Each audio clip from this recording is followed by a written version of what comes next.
सबको जय सो।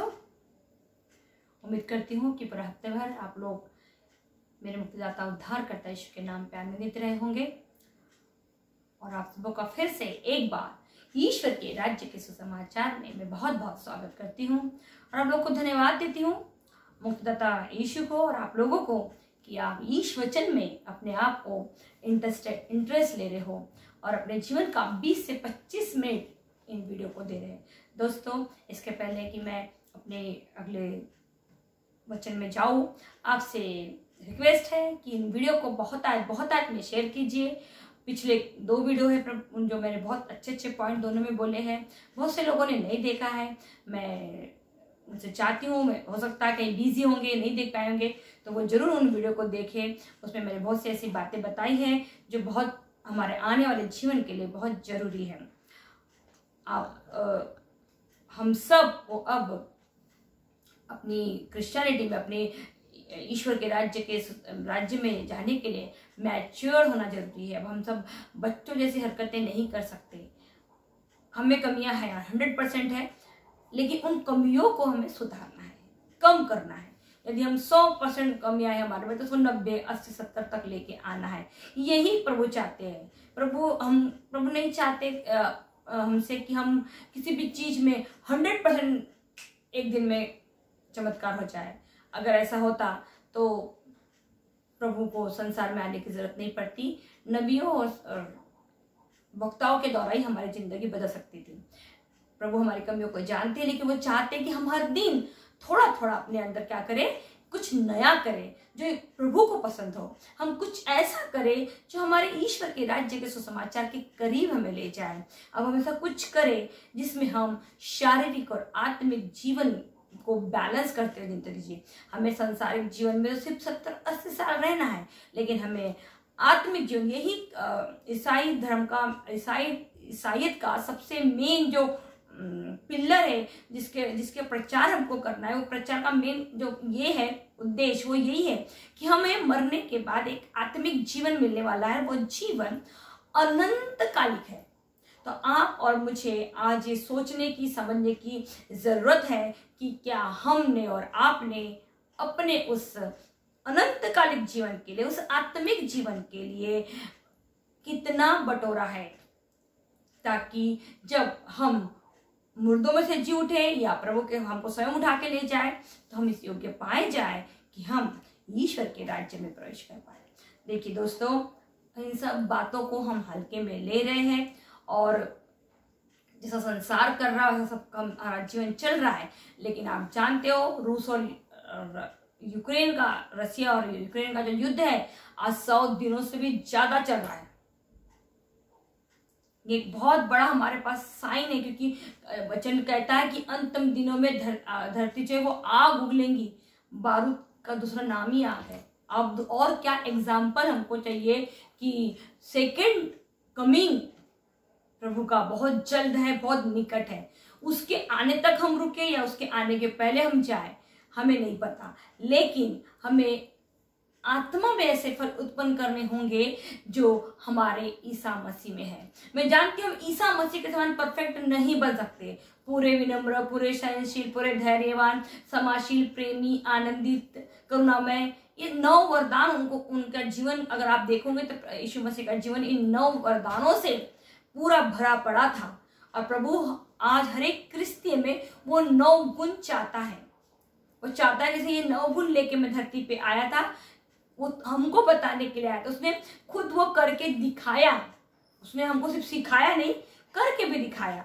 तो वो चाहता नहीं कि वो, उसको पता है हमें कमी है, लेकिन वो हमें कोशिश करने को बता रहा है कि हमें किसी भी चीज को डीप तक नहीं ले जाना है। उसके 9 वरदान हमारे लिए बहुत बहुत बहुत ही जरूरी है। उनके उस 9 वरदानों का थोड़ा थोड़ा अंश हमारे अंदर पाया जाना बहुत जरूरी है। हमारे अंदर ऐसी एक कोई क्वालिटी ऐसी होनी चाहिए जो यीशु से मिलती जुलती है, जिसके बलबूते पे हम यीशु के सामने खड़े रह सकते हैं।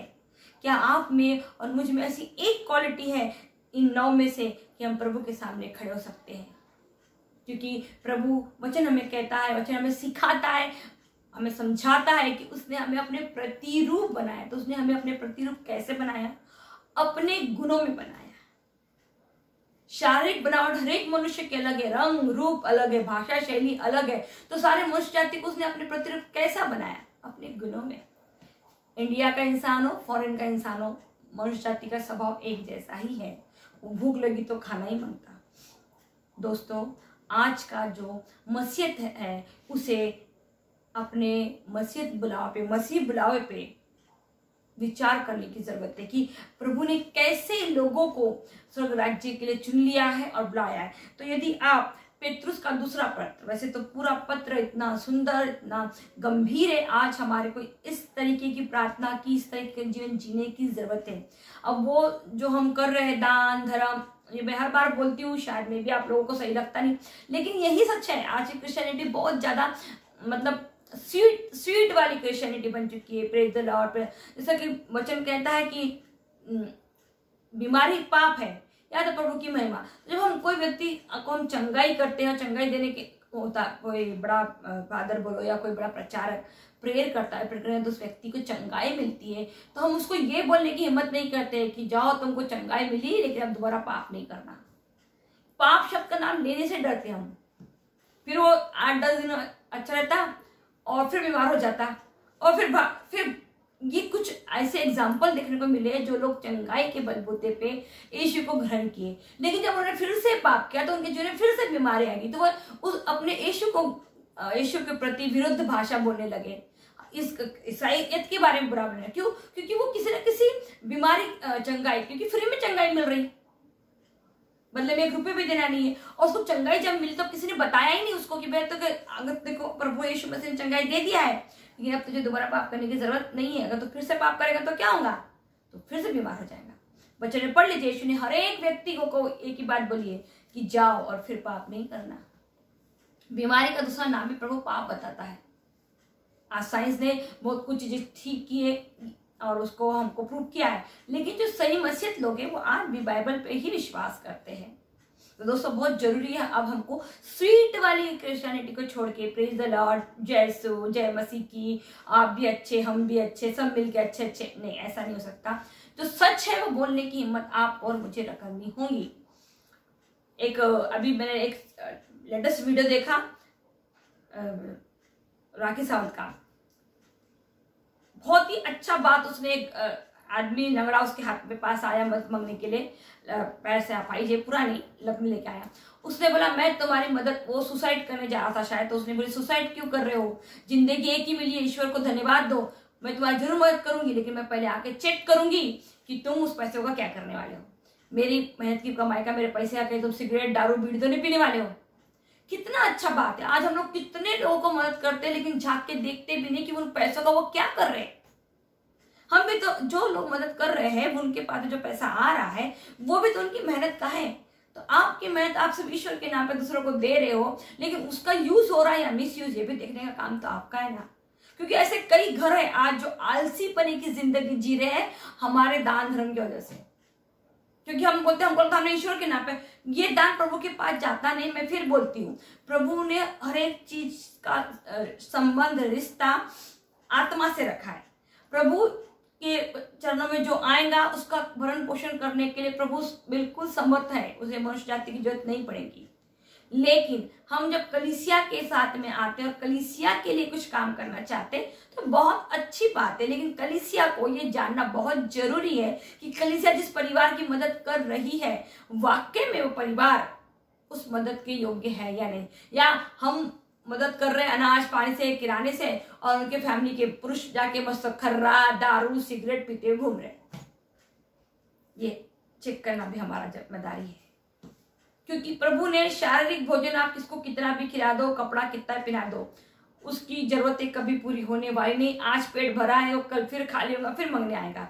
इससे अच्छा है किसी व्यक्ति को उसके पैर पे खड़ा करो, और पैर पे खड़ा करने से सबसे ज्यादा अच्छा है कि उसको ईश्वर के करीब लेके आ जाओ, क्योंकि जिसके साथ ईश्वर है उसको किसी चीज की जरूरत नहीं होती। वो क्योंकि वचन कहता है कि वो प्रोवाइड करेगा, वो उसकी व्यवस्था करेगा, वो देगा। आत्मा को बचाने की कोशिश कीजिए दोस्तों, शरीर को नहीं। शरीर तो नासवान है, 70 से 80 साल के बाद इसको मरना ही मरना है। लेकिन यदि आप यीशु के पुनरुत्थान पे विश्वास करते हैं और विश्वास करते हैं कि आप यीशु ने महिमा की देह ग्रहण की, और हम भी वही महिमा की देह ग्रहण करने वाले हैं, तो आपका ये 70-80 साल का जीवन बहुत बहुत मायने रखता है। किसके नजर में? यीशु के नजर में, क्योंकि इसी के माध्यम से आप उस अनंतकालीन जीवन में एंट्री ले सकते हैं, शारीरिक जिंदगी के इसमें नहीं, आत्मिक जीवन के फलों में। तो आइए हम पेतरुस का दूसरा पाठ पढ़ते हैं। मैं फिर कहती हूँ, पेतरुस का दूसरा पत्र जरूर पढ़िए। इसमें यीशु के आगमन का समय और यीशु के आने के समय हमें कैसा जीवन जीना चाहिए, ये हमको बताया गया है। बहुत बड़ा है, मैं बड़ा नहीं, उसको शॉर्ट करके आपके लिए पढ़ रही हूं। इसलिए संत पेतरुस का पहला, इसलिए आप पूरी लगन से प्रयत्न करते रहे कि आपका विश्वास सदाचरण से, आपका सदाचरण ज्ञान से, आपका ज्ञान संयम से, आपका संयम धैर्य से, आपका धैर्य भक्ति से, आपकी भक्ति भातृभाव से और आपका भातृभाव प्रेम से युक्त हो। हमारा जीवन कैसा होना चाहिए इसके बारे में पेतरुस हमें बता रहे। मसीहों का बुलावा उसका हेडलाइन है। यानी अब मसीहों का बुलावा, किन लोगों का बुलावा है? मसीहों का, किन लोगों को बुलाया जाएगा? जिनका जीवन इन सारे पॉइंट से जुड़ा हुआ होगा। और यदि ये गुण आप लोगों में विद्यमान है और बढ़ते जाते हैं, मैंने आपको पहले कहा कि हम परफेक्ट नहीं है, लेकिन हमको हर दिन थोड़ा थोड़ा प्रभु के क्या करना है? करीब जाना है। इसलिए पेतरुस कहते हैं ये गुण अगर हम में है, आज हो सकता थोड़े हो, लेकिन ये बढ़ते जाते हैं। यदि ये गुण आप लोगों में विद्यमान है और बढ़ते जाते हैं, तो ये हमारे प्रभु ईसा मसीह का ज्ञान प्राप्त करने में आपको निष्क्रिय एवं असफल नहीं होने देंगे। ये गुण हम में है और ये बढ़ते जाएंगे यीशु के आगमन तक। अगर इसे हम अपने हर एक उस क्वालिटी को जो उन 7 वरदानों में यीशु मसीह में दिखाई दी, उनमें से जो भी क्वालिटीज आज हम में है, उस क्वालिटी को हम थोड़ा थोड़ा और बढ़ाएंगे और बढ़ाएंगे और बढ़ाएंगे, तो हम मसीह का जो बुलावा है, मसीह का बुलावा जिन लोगों का है, उसका ज्ञान हमें ईश्वर देगा, उसमें हम निष्फल नहीं होंगे। फिर क्या कहता है वचन, देखिए, जिस व्यक्ति में ये गुण विद्यमान नहीं है, अब जिसमें विद्यमान है उसे प्रभु का बुलावा है और प्रभु उसको क्या करेगा? अपने ज्ञान से उसको फल प्रदान करेगा। लेकिन जिसमें ये गुण नहीं है, जिस व्यक्ति में ये गुण विद्यमान नहीं है, वो अंधा है, टटोलता फिरता है और ये भी भूल जाता है कि उसके पुराने पाप धुल चुके हैं। ये सबसे बड़ा पॉइंट है। अगर हमारे पुराने पाप धुल चुके हैं और हमको मुक्तिदाता ने एक नया जीवन दिया है और हम फिर भी वही गंदगी जिंदगी जी रहे हैं, तो बहुत हमारे जीवन की कहानी गड़बड़ है। इसका मतलब हम अपने यीशु राजा से, मुक्तिदाता से बहुत बहुत बहुत दूर है। फिर क्या लिखता है, देखो संत पेतरुस क्या लिखते हैं, इसलिए भाइयों आप अपना बुलावा और अपना चुनाव सुदृढ़ बनाने का पूरा पूरा प्रयत्न करते रहे। यदि आप ऐसा करेंगे तो निश्चय ही कभी विचलित नहीं होंगे और हमारे प्रभु एवं मुक्तिदाता ईसा मसीह के अनंत राज्य में आपका स्वागत किया जाएगा। अनंत राज्य में किसका स्वागत किया जाएगा और किसका नहीं किया जाएगा, ये दोनों पॉइंट को संत पेतरुस ने बहुत अच्छे से बताया। और आज की जो कलीसिया, जो आज की ईसाईयत, इन पॉइंटों को ध्यान ही नहीं दे रही। आज भी हम प्रार्थना में मैं बार बार एक ही पॉइंट बोलती हूँ, मैं अभी वो नहीं बोलूंगी, हम बच्चों वाली प्रार्थना कर रहे हैं। हम आज भी अपने घुटनों पे आकर स्वर्ग के राज्य के लिए प्रार्थना ही नहीं करते। हम आज भी स्वर्ग राज्य को हल्के में लेते, डर का पार्ट हमने बनाया। क्यों डरना है भैया? ये तो हमारा विश्वास है कि हम मर भी गए तो हमारा मुक्तिदाता उद्धार करता हमें फिर से जिलाएगा। लेकिन किसको जिलाएगा, किसको अनंतकालिक जीवन देगा, ये पॉइंट कहाँ, कौन देखेगा, कौन इस पर डिस्कशन करेगा, कौन इस पर मनन चिंतन करेगा? सिर्फ बोलने से, बपतिस्मा लेने से, परम प्रसाद लेने से हमको अगर स्वर्ग राज्य मिलता तो युद्धों सिद्धार्थी को कभी भी आत्महत्या करने की जरूरत नहीं होती। उसने बपतिस्मा लिया, परम प्रसाद खाया, प्रभु के साथ, शिष्यों के साथ मिलकर कई चंगाई किए। तो क्या था, ये गुण उसके पर्सनल कैरेक्टर में दिखाई नहीं दिए। तो दोस्तों, मैं बार बार अपने वचन में, अपने वीडियो में एक बात बोलती हूं कि हमको बहुत बहुत बहुत गंभीरता वाला जीवन अब जीना शुरू करना पड़ेगा। हम सब कमजोर हैं, हम जानते हैं, हम डायरेक्ट पिता के पास नहीं जानते, ये भी पिता जानते हैं, लेकिन हमको परफेक्ट नहीं हो सकते ये बात, लेकिन हम कोशिश तो कर सकते हैं। मैं भी किसी एक पॉइंट में होता ना, कोई बच्चा एक सब्जेक्ट में कमजोर होता तो बाकी के सब्जेक्ट में किसी न किसी एक सब्जेक्ट में बहुत होशियार होता, और उसी एक सब्जेक्ट से उसको पासिंग मार्क मिल जाते हैं। मे बी हम प्रभु की उस 9 वरदान, प्रेम, आनंद और ये जो पेतुस ने बताया, इनमें से किसी एक क्वालिटी को अगर हमारे अंदर लाएंगे तो बाकी की धीरे धीरे क्वालिटी हमारे अंदर आएगी। मैं नहीं बोलती इंस्टेंट एक दिन में हो जाएगा, चाय डुबाया और हो जाएगा, लेकिन हमें अब इस तरीके का जीवन जीने का और इस तरीके के जीवन की आदत हमको डालना की बहुत बहुत बहुत जरूरी है। क्योंकि आने वाला समय, जैसा कोरोना अचानक आ गया था, हमको समझने का समय नहीं मिला, बैंक बैलेंस खत्म हो गए, लोगों के कई परिवार के प्रियजन चले गए, और किसी किसी को तो मौका ही नहीं मिला एडमिट होने का, मेडिसिन खाने का, इतनी कंडीशन खराब हो गई थी सेकेंड वेव में। दोस्तों, इससे पहले कि ऐसी कोई और बीमारी आए, क्योंकि भविष्य के घर में प्रभु ने जो रखा है वो तो होना ही होना है। वो आपके मेरे प्रार्थना करने से प्रभु उसको टालने वाला नहीं है, क्योंकि प्रभु के ये वचन है, दुनिया टल जाए लेकिन इसके शब्द टल नहीं सकते। ये सत्य है, ये कभी नहीं है। इसका प्रूफ प्रभु ने पहले के जमाने में, नूह के जमाने में बारिश हुई, लोगों ने इसको मजाक में लिया, हल्के में लिया, और एक परिवार बच गया, बाकी पूरी मनुष्य जाति पानी में जल के मर गई। जो आज से 2000 साल पहले, हजारों साल पहले भविष्यवाणी कर दी गई थी कि अंत जब में ऐसा दिन आएंगे जब पुरुष से शादी करेगा, स्त्री से शादी करेगा, वह भी 4 अपने चरण सीमा पे। आज बिल्कुल वैसा ही जीवन हो रहा है, और इसका सबसे बड़ा प्रचार करने का तरीका बॉलीवुड है।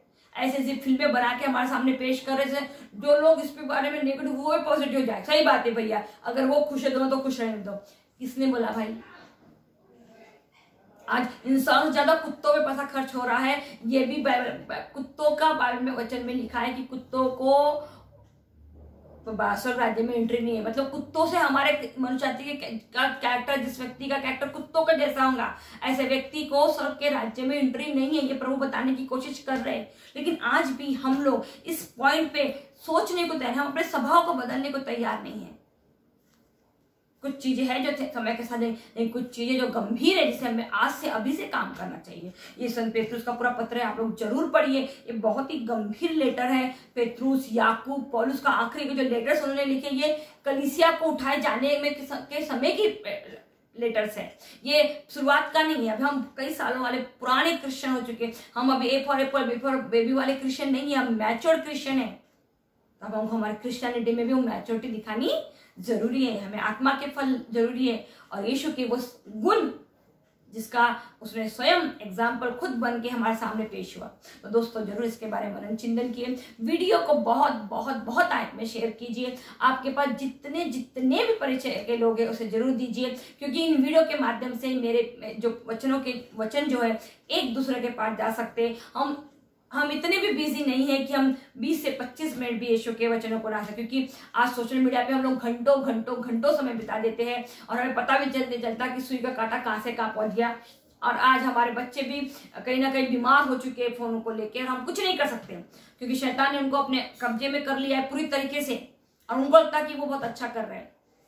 प्रभु से प्रार्थना कीजिए, क्योंकि मोबाइल कभी भी एक बहुत अच्छा इंस्ट्रूमेंट सोच के मनुष्य जाति ने बनाया, लेकिन ये तो दुनिया जानती है कि जब मनुष्य जाति कुछ बनाता है तो उसका साइड और इफेक्ट, अच्छाई और बुराई दोनों पार्ट इस पर रहता है।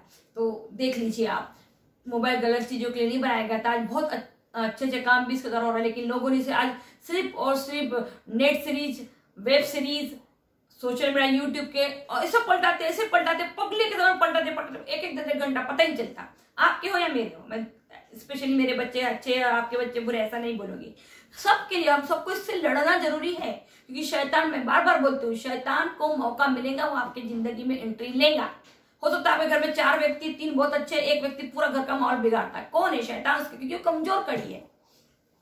मैं फिर बोलती हूँ, यीशु आपकी जिंदगी में जबरदस्ती नहीं आएंगे, आपको उन्हें बुलाना होगा, उन्हें पवित्र आत्मा की मदद मांगनी पड़ेगी, और तब जाके यीशु आपके जीवन में आएंगे। दोस्तों जरूर इन पवित्र वचनों को अपने जीवन में उतार लीजिए, अपने हृदय में अंकित करने का समय अब आ गया है। अब आ गया है कि हम एक मैच्योर क्रिश्चियन बने। अब हमें बाइबल खोल के पढ़ने की जरूरत ना पड़े, हम इतने बाइबल के वचनों को जान हो जाए कि हमें पता पेतरुस में क्या लिखा है। ये भले हमें नंबर ना हो, लेकिन हमें मालूम हो जाए कि ये वचन हमारे बाइबल में लिखे गए हैं। क्यों? ताकि जब शैतान हमारे जीवन में आए तो हम परीक्षा में खरे उतरे। जैसा कि यीशु ने बाइबल का ज्ञान उनको पूरा था, संहिता का ज्ञान उनको था, इसलिए जब शैतान परीक्षा लेने आया तो उन्होंने उसी की भाषा शैली में उसे आंसर दिया और शैतान निरुत्तर होकर उनके पास से उनको छोड़ के चला जाए। दोस्तों आइए हम आपके लिए भी और मैं अपने लिए और अपने परिवार के लिए और आपके परिवार के लिए प्रार्थना करती हूँ कि जब माहौल इतना बिगड़ चुका है शैतानों के हाथ में, आज हमारे जवान बच्चे, छोटे बच्चे ऑलरेडी बहुतायत में जा चुके हैं, ऐसे समय में हमको बहुत बहुत बहुत जरूरी है कि हम पवित्र आत्मा से मदद मांगे अपने बच्चों के लिए, अपने लिए, अपने परिवारों के लिए, क्यों? ताकि हम पूरे परिवार सहित यीशु राजा के, मुक्तिदाता के, उद्धारकर्ता के राज्य में प्रवेश कर पाए। हे मेरे स्वर्गीय पिता, मैं आपको धन्यवाद देती प्रभु, धन्यवाद देती हूँ हर एक चीज के लिए। हे मेरे पिता, तू अद्भुत है, तेरी सारी योजनाएं अद्भुत है, तो अपनी किसी भी योजना को पूरा हुए बिना नहीं छोड़ता। प्रभु अपने बच्चों को आशीषित कर और अपने इन पवित्र वचनों जो तूने अलर्टनेस दिया है उसके बारे में लोग गंभीर हो जाए प्रभु। अब बाइबल के वचनों को, बाइबल नूह के टाइम की कहानी को, गमोरा सोदोमा के टाइम की कहानी को हल्के में, मजाक में ना लें, लाइफ स्टाइल के चक्कर में किसी भी बात में मुंडी ना हिलाए। आज दुनिया बैठ के इस बात को सही साबित करने में लग गई प्रभु कि पुरुष पुरुष से शादी कर सकता है, स्त्री से शादी कर सकती है। और अफसोस की बात है मेरे पिता कि ये कानून सबसे पहले एक क्रिश्चियन कंट्री में लागू हो रहा है। इससे बुरी हालत आज क्या हो सकती है प्रभु। और जिस देश में हम रहते हैं, इंडिया में, जिसे धार्मिकता का देश कहा जाता है, आज माता पिता इतने कमजोर हो चुके हैं प्रभु कि उन्होंने भी इस कानून को कहीं ना कहीं लागू होने दे, क्योंकि अपने बच्चों को कहीं ना कहीं ऐसी गंदी जिंदगी में भी खुश देखना चाहते हैं। प्रभु माहौल पूरी तरीके से खराब हो चुका है प्रभु, ऐसे माहौल में तू हमें बचा। तूने कहा है जो लोग अंत समय तक धीर बने रहेंगे मैं उन्हें संभाल रखूंगा, बचा रखूंगा। प्रभु हमें इस योग्य बना कि अंत समय तक हम धीरज के साथ, पूरी दृढ़ता के साथ डटे रहे, संभले रहे और तेरे बताए हुए रास्ते पे चले। इस संसार की कोई भी सोच हमारी सोच को डिस्टर्ब नहीं कर सके। हम अपनी सोच में कभी भी संसार की मिलावट को ना आने प्रभु, बल्कि तेरी पवित्रता को बनाए रखे। मेरे प्रभु, मेरे स्वर्गीय पिता, मेरी सारी प्रार्थनाओं को, विनतियों को तू कबूल कर। मुक्तिदाता, उद्धारकर्ता यीशु मसीह के नाम में, आमीन।